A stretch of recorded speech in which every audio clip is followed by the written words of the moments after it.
Hello everyone, I'm Master Silver and welcome to another breakdown. I have been delaying this one for a while. Most of the more recent breakdowns have not come out because I haven't had the time to do them, as I've expressed with a lot of other stuff. This one, I just never broke down because I knew how horrible it was, and therefore never wanted to. Okay. To give some backstory for this project, our teacher wanted us to learn about the different theorists of drama. And we picked Antonin Artaud. And so all of us, we had to create a brochure and a sculpture and whatnot. And then we had to do a 10 to 15 minute seminar. And then we had to perform this scene from Death of a Salesman. And that's what we had to do. But when we performed Death of a Salesman, we had to do it in the style of the theorist that we chose. So, me, Caitlin, and Isaiah, we would have had to do it in the style of Antonin Artaud. I don't know. This was rough. I will be not the first to admit that. I think I left it in there, but I'm not sure. Anyway, this is probably my least favorite performance I did. The seminar portion of it. I kind of enjoyed the Death of a Salesman part of it, but I really, with a burning passion, hate the first half of this performance. So, here we go diving into it, but honestly, I've been reluctant to watch it because even I have a hard time sitting through the entire thing. Nevertheless, let's see if I can remember this well enough to break it down for us.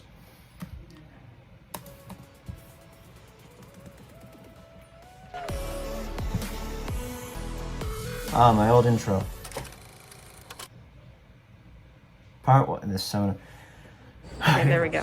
It's a museum, right? Just be quiet. Everyone sit down.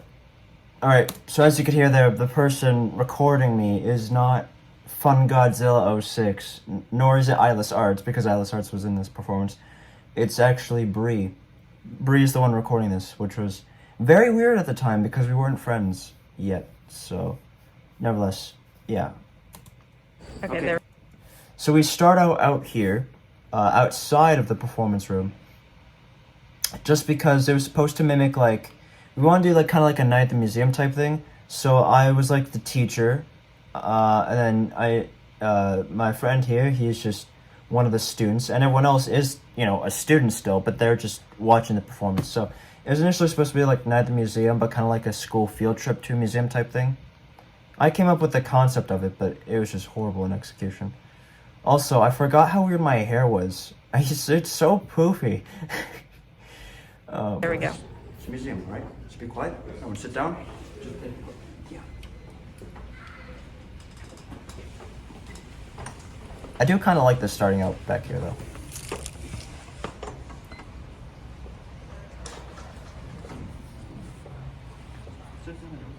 Please.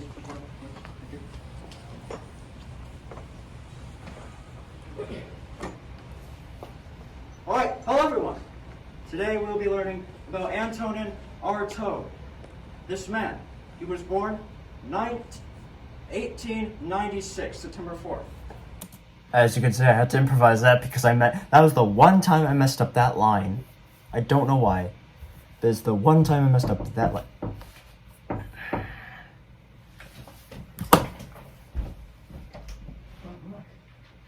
What is it? Waffles? No, I'm good. Pause first in your binder, please, in case you need it for your next year course. Okay.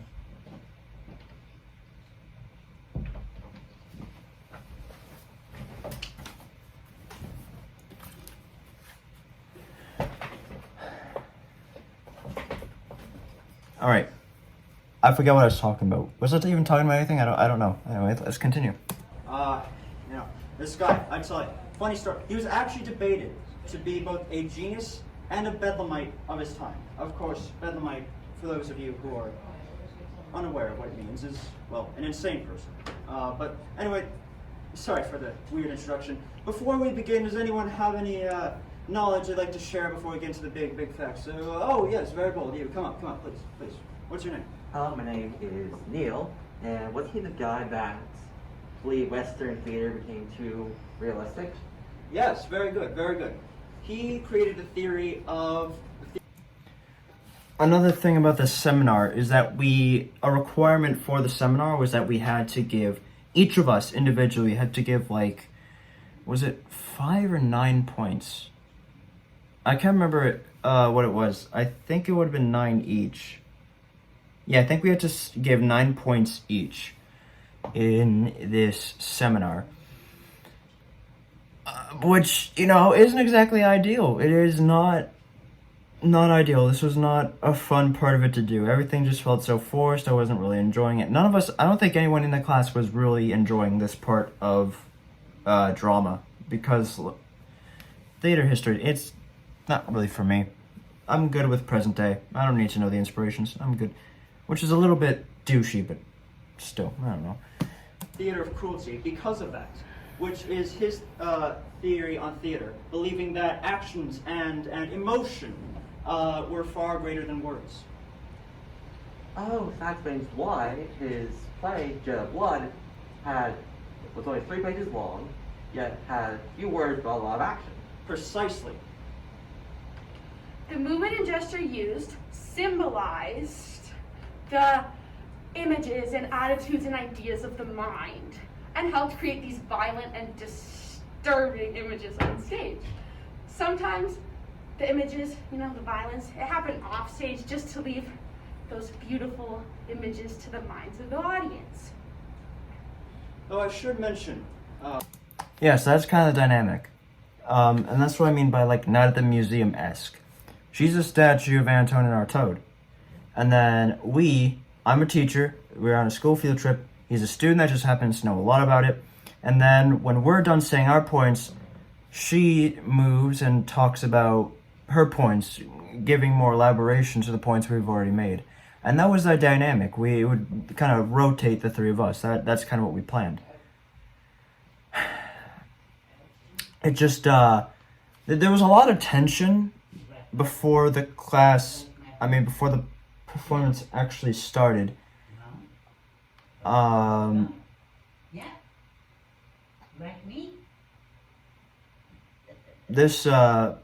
She was very nervous going into it, and reasonably so. We were messing up a lot of stuff. Like, really, I don't know why, because we're all very capable actors, all three of us in this performance. But for some reason, we were struggling to memorize our lines.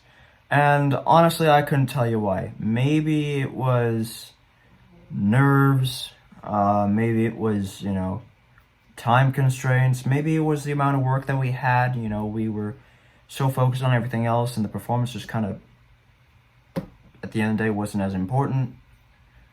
Maybe, I don't know. I honestly, I couldn't tell you why, even if I wanted to, but it ended up with making her very, very nervous. My heart was actually beating out of my chest before we began. Not because I didn't think I knew my lines, but because in my head I kept saying, something's gonna go wrong, something's gonna happen, this is not right, something is off about this whole thing. And that was right. And then he was also very stressed, so that's just how that works. But yeah, you can already tell in her voice and how she's moving that she is nervous. Very, very nervous. And then you're gonna see me stutter up on a lot of lines, which is what did I do? Which is not normal for the class. Sure. Well, and as a teenager, I became highly depressed. Yet had few words but a lot. Symbolized, sometimes beautiful. Of course, before we really get into all that stuff, I should mention he had a fairly disturbing life, being locked up in mental asylums and sanatoriums for most of it. It caused his plays to get increasingly more disturbing as he grew older, but they were still good plays. So this guy is a living example that good can come out of a lot of bad. I developed meningitis at a very young You can tell I forgot what I was supposed to do there. I looked right at her. I looked right at her as she was moving because I forgot that I was supposed to stay still. So it took me a few seconds to be like, oh shit. And I just held my position. And then I tried to play it off like I was looking at this student. That's what that was. But also, continuity-wise, I hate to bring it up because it's such a bad performance, but I like to think that this is just my character from Stressed in the future when she gets a job and whatnot. So that's Alex in the future. That's him. I think that's pretty cool. At least that's the way I like to think of it. So it's not like a new character, it's just a feature of an old one. I don't know. That wasn't in the script, I just made it up on the spot. I don't know. age, and as a teenager I became highly depressed, and that's what caused me to end up in these insane asylums for most of my life. And I was addicted to narcotics and was deported from Ireland in a straitjacket. And sadly, I died of cancer in 1948. Anything you said? Yeah, I forgot my line there, so I was just like, hey, maybe he can say his line first. Right, okay. I haven't read the script since then, but I believe this is when I was supposed to point out, hey, the statue moved, we're not going crazy. So he has to take the reins this time, so we kind of skip over my first one, and then I remember, oh yeah, I gotta do that, and then I do it the next time. I always found that really interesting. And did he move at all? Did you see this before? No. He just probably didn't get enough sleep last night. Probably, or Yeah, okay.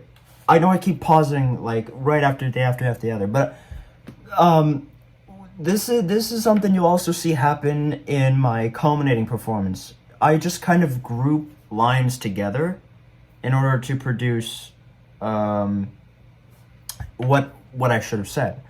And so I was supposed to say oh, did he move? And then I was supposed to be maybe I didn't get enough sleep, I needed coffee or something. That's what I was supposed to say.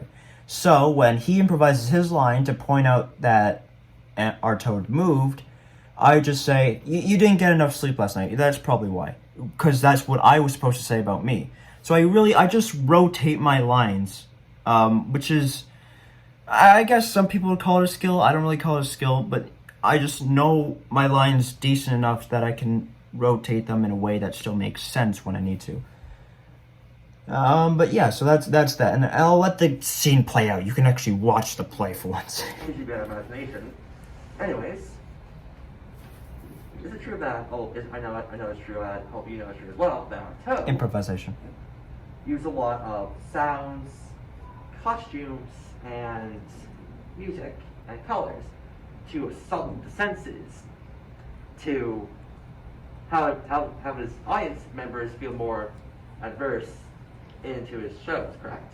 That is correct. And in case you didn't get that, he used sounds and lights to hypnotize his audience and allow them to reach this how do I put this? This emotional freedom of sorts. The sounds would be loud and piercing, and he would use a flooded and pinpoint and direct lighting to really drive home his points and really just hypnotize the audience. So it goes without saying that this man was nothing if not creative with minimal set pieces. I used all of those things to bombard the audience's senses into catharsis. I appealed to the irrational mind and not one conditioned by regular. I have no critiques here. This is completely on the part of YouTube. I want to apologize because I noticed this happen. I noticed this issue right after I posted it, but because I hated the performance so much, I deleted the performance off my phone after I put it on YouTube, thinking it was going to be good. You might hear at times the mic peak, and then the audio sounds horrible for a second because we just get that loud. That's actually been happening to a lot of my videos lately.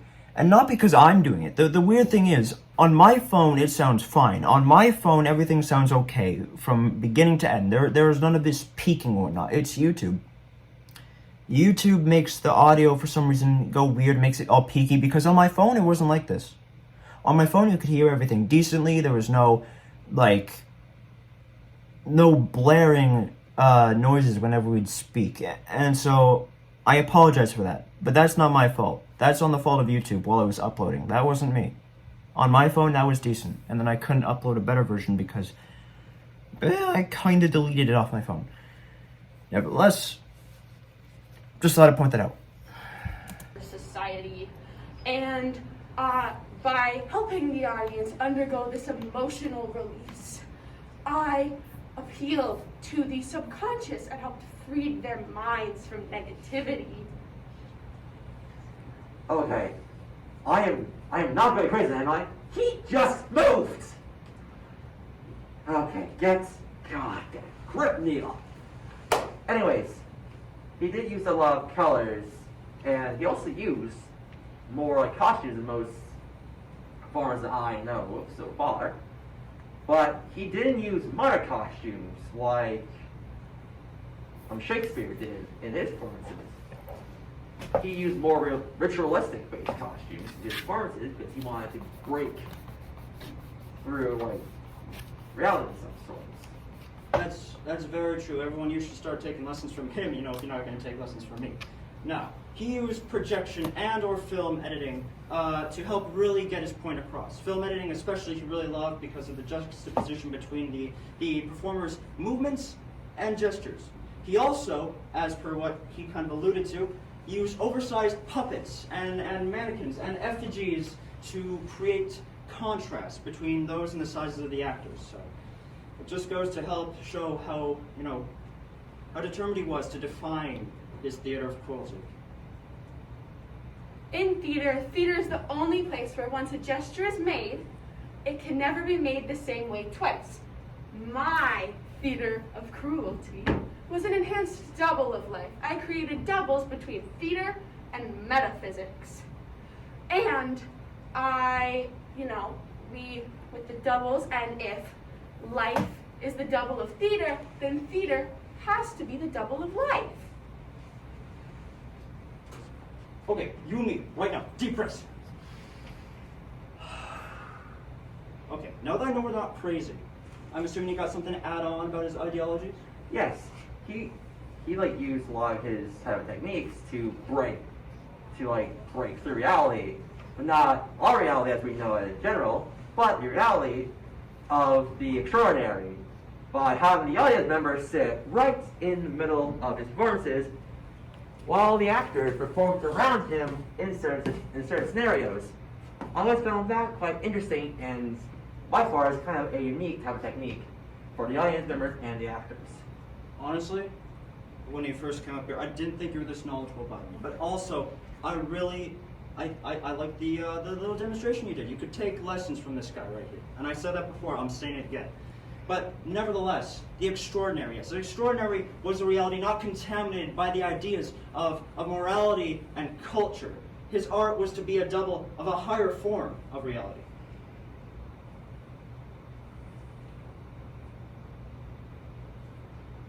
So you're basically saying he instead of using Okay. So obviously that was a hiccup. Yep, that was a hiccup. I don't think that was supposed to be Caitlin's next line. I think that was supposed to be Isaiah's. He just was a little slow with it. But yeah, that was a hiccup. Actually, that might have been my fault. No, because if it was supposed to be her line, the lights would have gone down. So he had something else to say. It was an awkward pause. I wasn't supposed to stop moving. Yeah. I don't know. This is rough. This is hard for me to go back to see even know that drama's done. It's just, oh boy. objects in his little performances, and they broke the use of a stage and whatnot. And minimal sets let him get more carefree or more universally known for his type of acting, if you will. But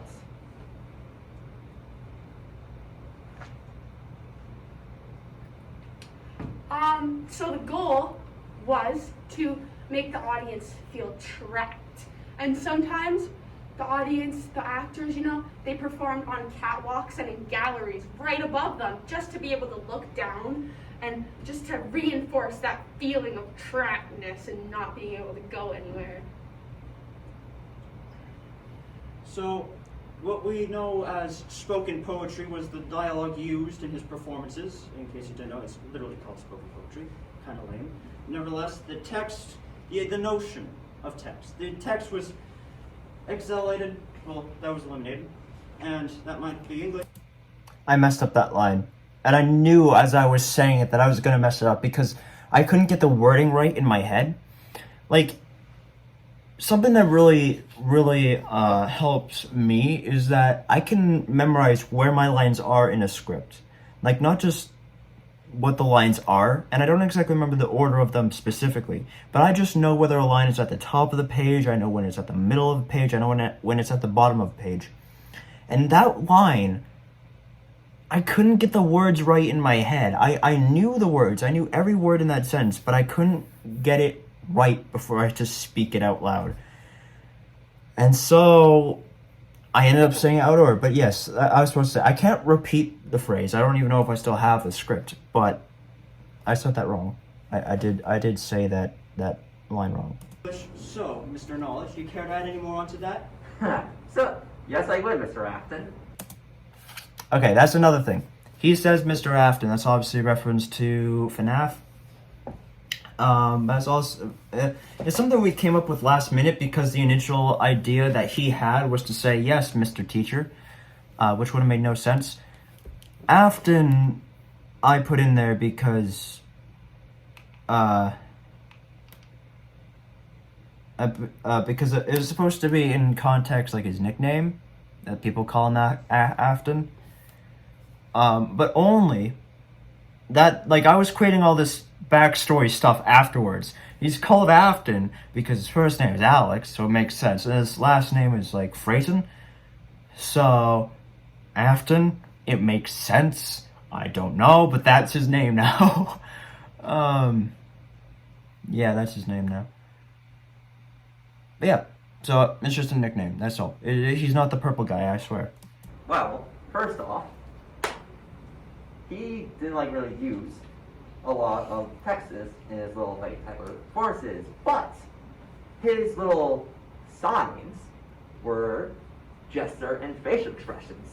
Facial expressions and gestures were his little bit of signs and unique talents of his forces, but his dances and gestures were more stronger and more vocal than the spoken word. Oh my god, I knew I wasn't crazy! Oh my god, that's so cool! Wait. How in the living name of God are you talking to walk right now? Well, you caught me. Once a year, I get to come down and have the ability to talk to the students and everyone who comes to see and get the tour and learn about me. So I thought, I'd come down and talk to you and give you my point of view a little bit. This is like some Night at the Museum crap. I know, right? This is... You can tell by this point everyone's just given up on anything remotely like their characters. Like, there was no line in the script that said this is like some Night at the Museum crap. That was literally just me trying to add some little bit of humor to this horrible performance. He started saying dialogue as if it was him, like in the name of God and whatnot. That was all him. And Ciera, you can obviously tell by her movements that she didn't care. We all just consciously stopped caring at that moment. Exactly what we were supposed to be doing, because we all knew that this was horrible one way or another, so why give a crap anymore? We're just gonna do what else we have to do, say whatever else we have to say, and then we're done. That was it. This is awesome. Do you care to share some of your points of view with us and the class? Sure. Well, theater of cruelty means to me that the difficult and the cruel theater, and it's for myself first of all, and the performance techniques, we needed something cruel that's not like physical cruelty, like chopping body parts up of our enemies, or carving into our personal anatomies, or even like Assyrian emperors, sending parcels with human ears and noses or neatly detached nostrils through the mail. And it needs to be a cruelty that can act upon us. We are not free, and the sky could fall on our heads any minute. And that is like the basis of what theater is created on. And compared to like Brecht, I actively encouraged actors to use their emotion openly, and there wasn't as much influence and like thing on certain actors or like characters. I just realized now. This video has been up on my channel since December 6th, 2021. And I just realized now that he is pretending he somehow has paper and a pen and is writing these stuff down. I was so focused on pretending to be an interested teacher, like, oh my god, this is actually happening, watching, her perform, do what she can to give her performance. I didn't even realize until this very moment that he is pretending to write stuff down in the most cartoonish way possible. Wow. Wow. Okay. I did not notice that before, but dear God, that is that is something to look at. I can't tell whether I like it or not. Like, I already know this performance is bad, so any acting we did in it was gonna be bad anyway. And it's not exactly the best acting I've seen, but like, compared to how this performance has been, do I really care anymore? This might as well be decent. At least he's trying. We're all trying here. Oh, I don't know. I don't know anymore. God damn. I feel the same way I did back then. I just hate this with a burning passion. In performances like Stanislavski. Oh my god, this is the best day of my life! Yeah, I'm honestly speechless. Oh. Very good. Well, now. Oh, that hop. That little hop from I Need to See It Again. Yeah, I'm on. Oh my god, this is the best day of my life!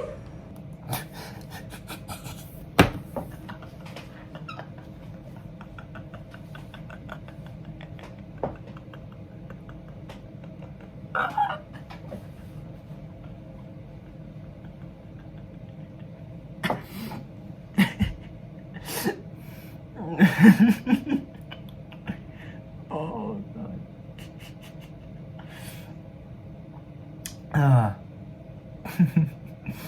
That is funny. I forgot that he does that. I knew he did that, but I forgot that he does that. Oh boy, that was nice try, Zay. Yeah, I'm honestly speechless. Oh. Very good. Well, now that you know more about me and my life, it is time for me to return to my position as a statue for another year. Goodbye. Bye. Bree. We'll know where we're going next year. Yes. Yeah, class. That's great. Okay, but yeah, we got very little time, so we're moving on to the next stop. All right. Yeah, that part. You could tell by the end there, the fact that I'm turning my back to you on everything. You can already tell that I've had enough. That I'm out of there. But also, I didn't know how to work that part of the thing because the crowd wasn't supposed to move, and they didn't move, thank God. But like, they're the class that came with me, and now we've seen this exhibit, and now we're going to the next exhibit. So why wouldn't they follow me? It was a very weird exit to do, but it's the only exit that made sense. Oh, you can hear it. I did leave it in. Oh my god. Okay, so I apologize. I keep like messing with my eye. It's itchy. I think I got the other show. Okay. Wait. Okay, so you guys gotta listen to this very closely. But you're gonna hear my reaction to how this performance went. Yeah, okay, so you couldn't tell right there I said the F word. I literally just yelled it out. And the camera cut off by this point. But what happened is that I walked until I was behind the shadow curtain, chucked my glasses to the other side of the room, and then, like, zoomed out the door. I was just so mad with how that turned out. I was so mad. I was so goddamn frustrated with myself in that performance. That was... Honestly, I spent, like, a solid 10 minutes outside, just at the front of the school, sitting there, breathing air in and out, mask down. I was mad as all hell. That was not a solid performance for any of us, but nevertheless, that's what happened. Back to Monologue. Hello everyone, before we begin I should mention this next scene has a strobe light, so any of those suffering from epilepsy or epilepsy I forgot to do that. Issues, I'd recommend steering away That's still from valid. this portion of the film. Nevertheless, for those of you who can see it, I hope you enjoy. And for those of you who can no longer watch the video, I hope you enjoyed what little you could see. Bye. Bye. Yeah, okay, so that part right there, the laughing and whatnot, this was just a quick shot that Brie got before she realized she actually had to record. This was a little beforehand. Also, my attire in this performance, I didn't have a point to the other one, but my attire in this performance is based off of Andrew Garfield in Death of a Salesman. So that's what this is based off. I'll put up a picture right here, but that's what my suit's based off. But yeah, if you didn't catch it, before I begin, the general idea is that Artaud, he's very lights blaring, flashy. You're supposed to be completely taken out of the real world. He's supposed to be in your face and all that. So, that's what we did. Now, I still wasn't pleased with how this turned out, regardless, so at the end of the day, because that's the thing, like, I understand that they wanted us to incorporate the theorists into our performance, but I didn't really like changing up my style and what I was comfortable with to perform some other way that clearly made the performance worse. So at the end of the day, not that day, I'm like, maybe a week later, I put the same costume on, and in my own house, I recorded the monologue the way I would have done it if I didn't have to do it in the style of Artaud, which I'm not going to break down. That performance wasn't a drama performance, that's just a performance I did, so I won't be breaking that down, but, you know, you can see that if you look in the playlist or if you check the link in the description below. Nevertheless, and get ready. Okay. Are you ready? Yeah. I'm gonna beat you. What the hell are you wearing? What Artaud wear? Yeah, so that wasn't part of the script today. So, I should point out, I hate to keep pausing, I apologize, but I want to make sure you know all the behind the scenes that I can give you. The only real script we were given for the actual performance, or the monologue, I forget what I called it, the only real script we were given for that was the monologue itself. So everything before that was all improvisation between the two of us. We barely even chatted about this performance beforehand. So we just went out there and we improvised our stuff a little bit. We told ourselves a few lines that we were going to say beforehand, but the general idea was that, you know, we just improvised most of this until we started speaking the lines to Death of a Salesman. So even that line right there was improvised. And and that was my initial reaction when I first saw her in this costume. Because this wasn't the first time I saw her in costume. I saw her previous to this, but that was her costume. Because that was the point. I actually do like the contrast in costumes. How I'm very neat and she's very not neat. But like this is more of what Artaud would have worn. It's very abnormal, very crazy, very out of character, out of the real world type thing. And so this is kind of more what Artaud would wear, but this is kind of what you'd see in Tick Tick Boom. I mean, not in Tick. I'm thinking of Andrew Garfield. But this is what you'd see in Death of a Salesman, and this is what Artaud would be. So it's kind of like the two styles clashing to give the same performance. So I actually found that kind of neat. I didn't even think to go as crazy as she did, but I kind of found this neat. Nevertheless, enjoy. Duh, you have to be weird. Okay, you start. I'm gonna beat you. You start. You know why I didn't have a dress for 3 months? I stole a suit in Kansas City, and I was jailed. I stole myself at every good job since high school. I never went anywhere because you blew me so full of hot air that I couldn't stand taking orders from anybody. I apologize for the ear rape. I probably should have put that as a warning too. But this was all just getting nerves out of the way. This was venting frustration over the seminar. This was very therapeutic for me, just to actually yell and have a reason to yell. It was very nice. I liked it a lot.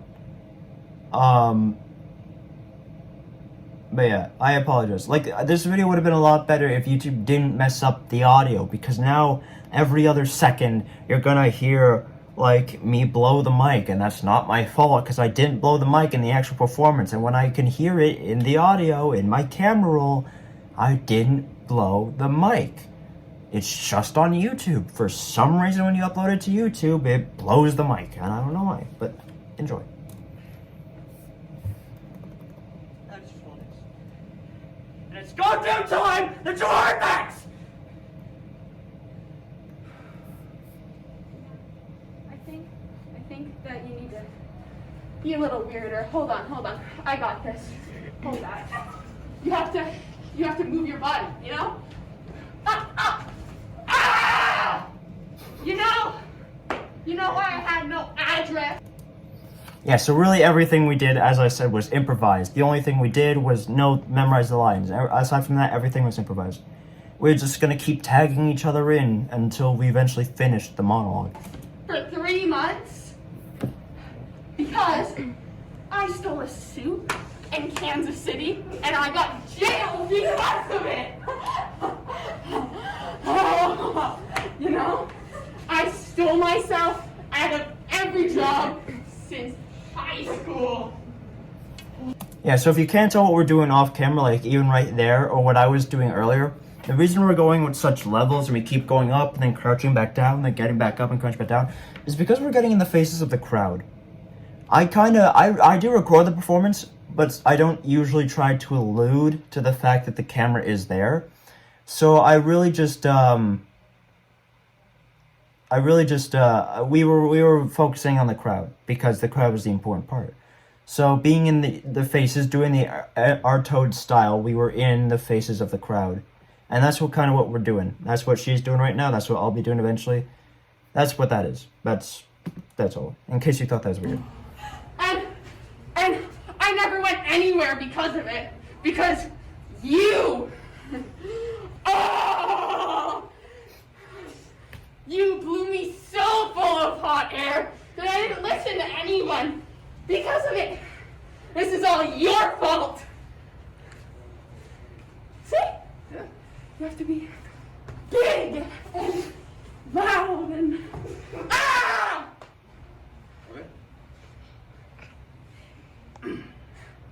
I have to be boss big shot in 2 weeks! I'm through with it! I ran down 11 flights with a pen today. 11 flights. I stopped, do you hear me? And in the middle of that office building, and I saw a sky. I saw what I love. I saw food. I saw time. And I saw the time to sit and smoke! I looked at that pen I grabbed. Yep. Okay, so that part always makes me talk a little bit. I actually didn't mean to be funny there, Like, I was just going through the motions, doing whatever I could with whatever I could, and then hitting the reset button to do it all over again. And, like, God, I forget what it is, but there's some movie that I've seen, some action movie. Oh, what is it? Maybe it was a video game. I can't... God, what is it? It's bugging me that I don't know. But there's one movie, I forget what it is, maybe I'll find it in post, but I probably won't. Nevertheless, there was a movie that I've seen where, like, they slam the ground, and then, like, a wave of rocks kind of comes, and so they're kind of like, oh, I know what it is, it's Doctor Strange. Okay, it's Doctor Strange. So, you remember that one scene when the Ancient One's fighting Caecilius before she dies? She, like, hits the ground, or, I don't know. One of the scenes where she's fighting Caecilius, she, like, hits the ground, and the ground goes in, like, waves towards Caecilius. And then, like, she leans back, and then she sends the same attack to them. That's kind of what that one motion was at the beginning, when I, like, went back, and then I went forward again to talk to people. That's the inspiration for that one. And then the in the sky with the hands kind of looking at God and whatnot, that's kind of, I believe, Bray Wyatt, but I could be wrong there. But yeah, I laid on the ground and I gave that last line, and I sounded so despaired and whatnot because I was trying to give Artaud style while being in the emotion of the character.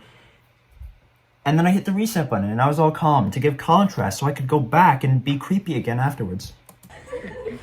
And I asked myself, what the hell? But yeah, as you can see, I got a little bit too caught up with the comedic stuff because then I started lying like I was on a beach or something, pretending I had a thing, while yelling, which was just like, what are you doing? I don't know. I got too caught up in the fact that I actually managed to make someone laugh unintentionally. What am I doing? Why am I trying to become something I don't want to be?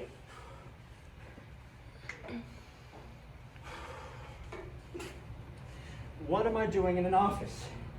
Sitting there, making a contemptuous begging fool of myself when all I want is out there! Yeah, okay. So that was improvised by her. If you couldn't hear what she said over my yelling, she said, ow, oh, I bit my cheek. Oh, oh, that was weird. Okay then. But if you couldn't hear what she was saying while I was screaming, she said, "You're doing great, sweetie." Which actually, now that I think about it nowadays, now that drama's done, sounds a bit weirder because I know, and Byron knows what I'm talking about. Assuming Byron's watched this far, he knows what I'm talking about too because I had to do something. But she says, "You're doing great, sweetie," to me. But that moment where I dropped my knees and everything, you could tell I just got so into it that I felt good, I had ventilated and everything, and I was just doing whatever I wanted at that point. I was happy. But yeah, she said, "You're doing great, sweetie." That's all.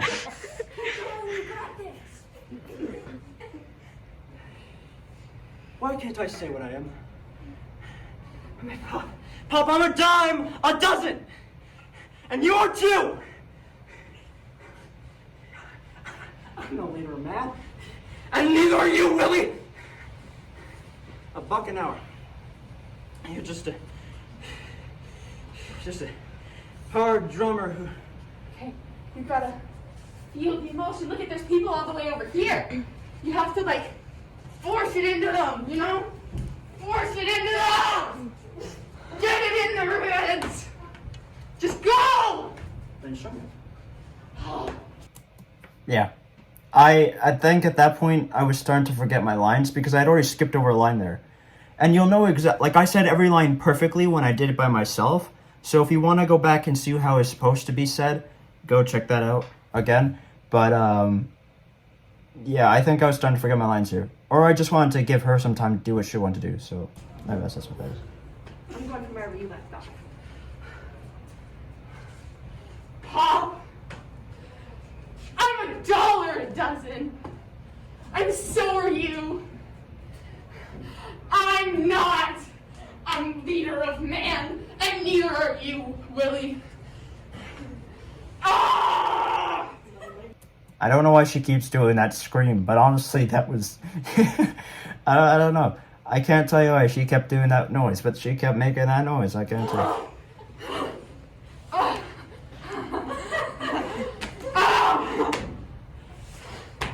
Got that?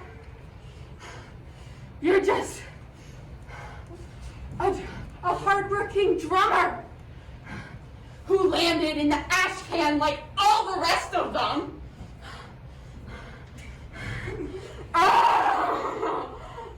Again. See? See?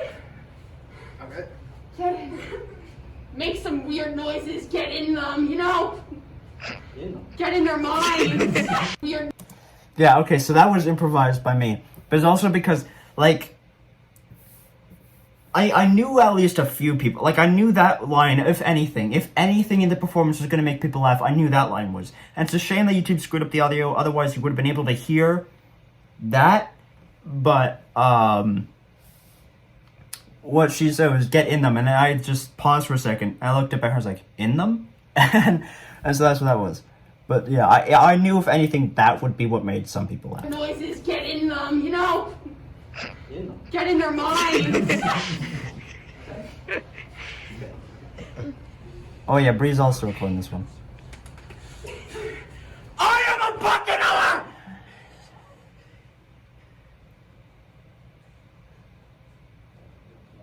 I need help. There's too much action. Yeah, okay. You can tell I improvised that too, because that's the good thing about this performance, performing as Artaud, and the way we decided to do it, that we're just bouncing off each other, kind of inspiring each other to do it better, is that, you know, I can go and forget my lines and be like, hey, can you help me? I don't know what I'm saying, in the performance, and it worked. It actually fit there, which it did, because I stopped, I didn't memorize my lines, I blanked for some reason, and I was like, I need help, and I went back to her. And that got people laughing, which was good. I was trying to be a little bit comedic, but, yeah. It's really nice. I did enjoy his performances since it was a big learning experience. If you're wondering where our third partner was, he was off because someone on his bus got COVID. Not him, but someone on his bus got COVID. So he wasn't there for this, so we had to improvise just the two of us. And I don't know how the dynamic would have worked if it's the three of us there, but nevertheless, this was a very good experience for me, because it made me realize that I had found someone in her who was capable of not just holding her own, but being a decent person to help improvise scenes to fall back on when you when you couldn't hold your own. It was very nice to finally find an acting partner I could completely trust that way, that I could ensure carried a performance to the end with me.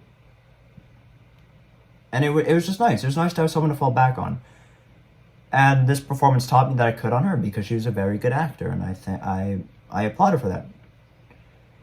But nevertheless, yeah, I forgot my lines. I think this is the only time I do that, but I'm not sure, so. Actually, I forgot my word. Well, we both did that one first, so now we're nothing! We're nothing, Bob! Okay.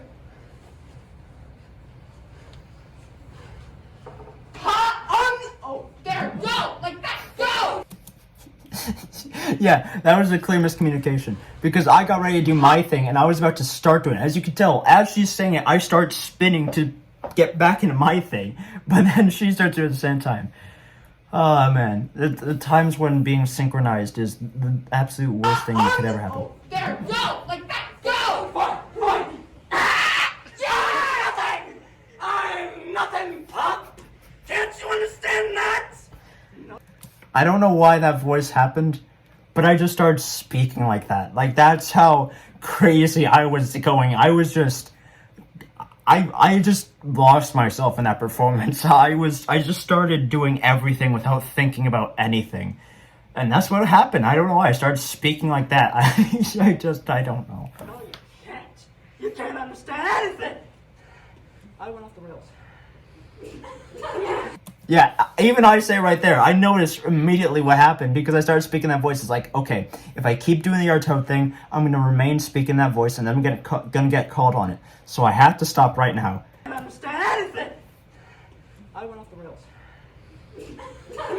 Just keep going. You know, just I think I just understand. You got that? Can you understand that? You know, that dream. You missed a few words.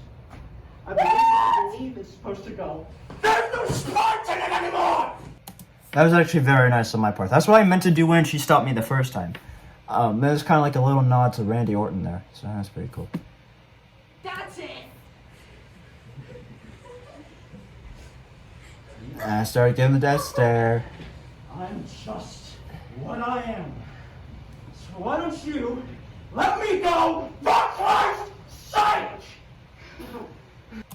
Man, when did Karen get so salty with Chrissy? That's what I want to know. If you don't understand that, you haven't watched comedy sketches, but that's Chrissy. And you take that phony dream and you burn it before something bad happens. Yes! See? You got in their faces and everyone felt it! Assaulting their lovely senses. Yes. Yes! Yeah! You're gonna do all the way through? Or like... Thought I remember that thing as was.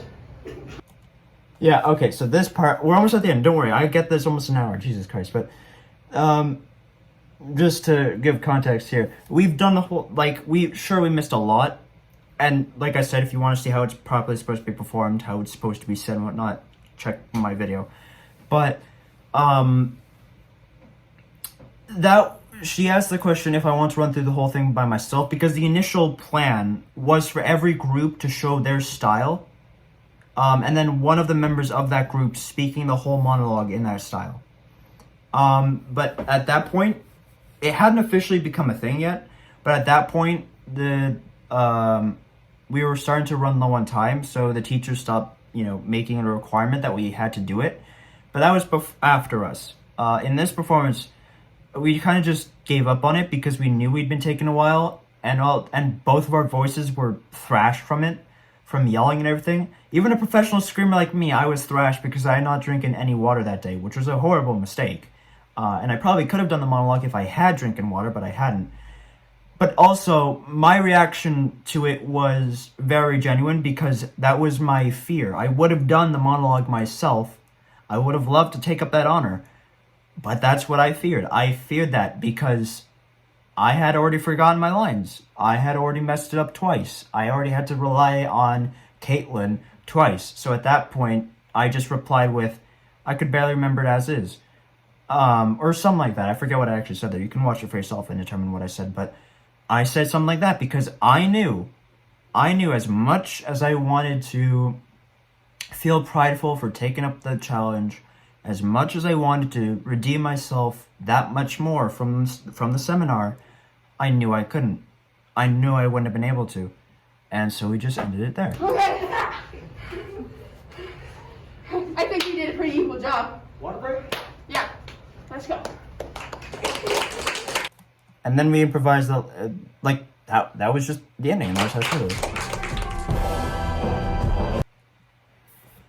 Okay, and that took me 54 minutes to break down a 20-minute 13-second or a 20-minute 26-second video. Man, that was rough. But there was a lot to talk about there. There was a lot of things. I think the next breakdown, because I believe the next breakdown is Greek tragedy. That one shouldn't take too long because there's not much to talk about in terms of actual performance, but yeah. So that was that. That was probably the worst performance I gave this year, in all honesty. But it was a performance, and therefore it deserved to be broken down. And now it is out of the way. I meant to get to these a lot sooner, but I just got occupied with other things. Batman and Final Fantasy and all that. But nevertheless, I hope you enjoyed this. I hope you guys somehow enjoyed that performance, and if you did, like I said, you can you can watch the performance for yourself again if you want to. I apologize for the audio. I don't know why YouTube screwed it up. You can go check out how I performed Death of a Salesman on my own, as I've alluded to. It's in the description below. Or you can just check the playlist to see every performance I've done and the breakdowns and every moment I've mentioned drama. All in my dramatic arts playlist. It's all there. Everything about drama. So, yeah. Thank you guys so much for watching. I'm Master Silver, and like, comment, subscribe for more of this. More gaming vlogs, whatever else comes, I'll see you very, very soon. Later, guys.